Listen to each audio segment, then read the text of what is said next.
wanted to do a video about Robert Kirkman.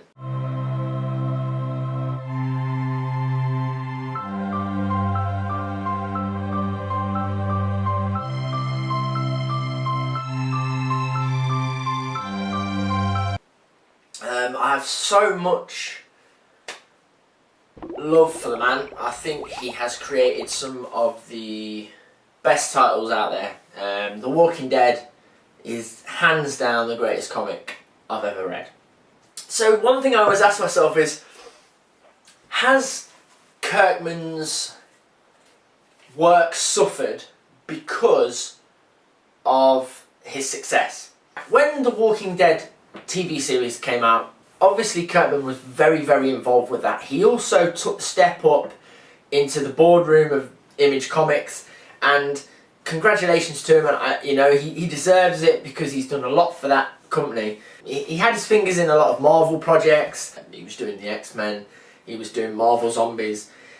He also did that Destroyer one-shot sort of 4-issue miniseries, which I really liked. He just had so much going on. Haunt then came out. His Guardians of the Globe launched, and Invincible and Walking Dead were sort of side by side. Invincible eventually began getting a lot of delays. Whether that was down to Kirkman, I don't know. But I was a late comer. As I've said, I was a late comer to The Walking Dead and to Invincible. And I told myself the next title he releases, I am on it. No doubt about it, I am on it.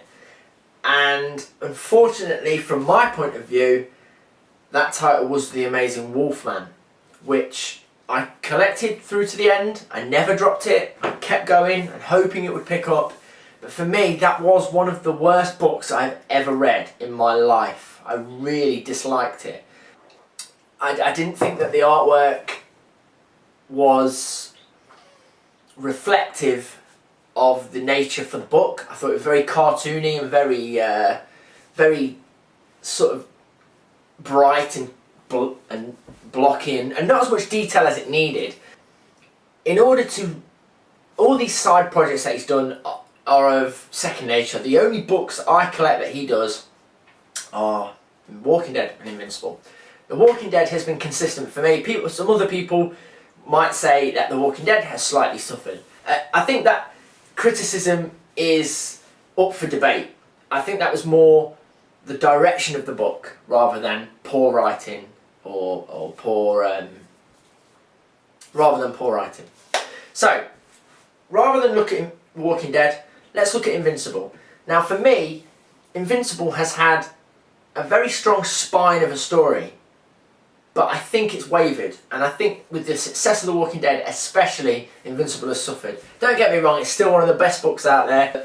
There are times when you look at it and you think, oh Jesus, this issue has been rushed. This issue has just been typed up in a week and pushed to one side so you can continue filming the latest episode of The Walking Dead or whatever. But Mark Grayson, Invincible, is siding with this guy that's just killed an entire city of innocent people, because he thinks that although his actions were,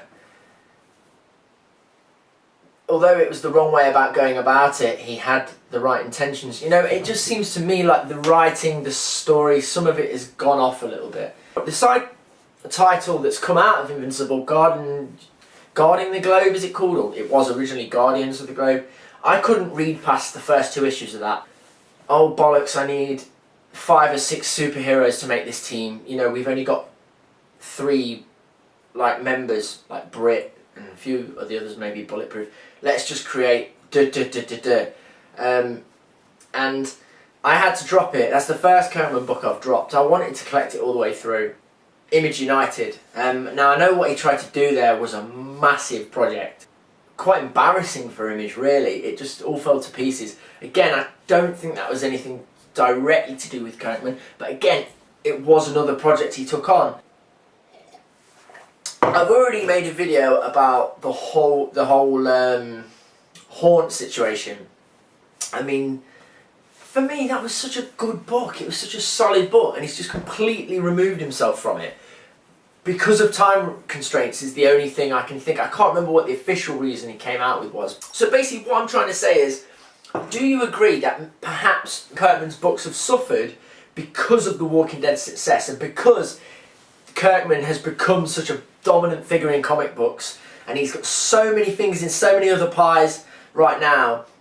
Do you think possibly that some of his writing has been affected by that? His titles would surely be better if there was less of them, if he had less commitments. You know, Super Dinosaur, for example. I mean, what is that? Take the time you're spending on Super Dinosaur and put a bit more effort into Invincible. You know, I'm a massive Kirkman fan, but I felt that over the last, say, 2 years, his other titles other than The Walking Dead have suffered. And, you know, it's not, I can't really blame him. He's got a lot on his plate, but do you think he should have taken all of that on? In light of the fact that he had 2 huge books out there that will take a lot of his time up. I would see, you know, there aren't many writers out there that would take on as much as he's taken on. I'm just putting the question out there. So thank you for listening. As always, I think you need that, and I think he brings that to the Image team. If my phone could stop going off. Yes, it's Twitter. You can follow me on Twitter, by the way, Kingy_85. It's mostly about football though, so not really the great. I should probably start a comic Twitter account. I did start one for my Innocence account. My first 4 tweets actually were just sending the link to the website out, basically spamming other people's accounts. And I think for whatever reason Twitter banned me straight there and then. So there is actually an Innocent Twitter account, but yeah, it's basically blocked. So Kingy_85 if you do want to follow me. I do branch out and speak about comics every now and again.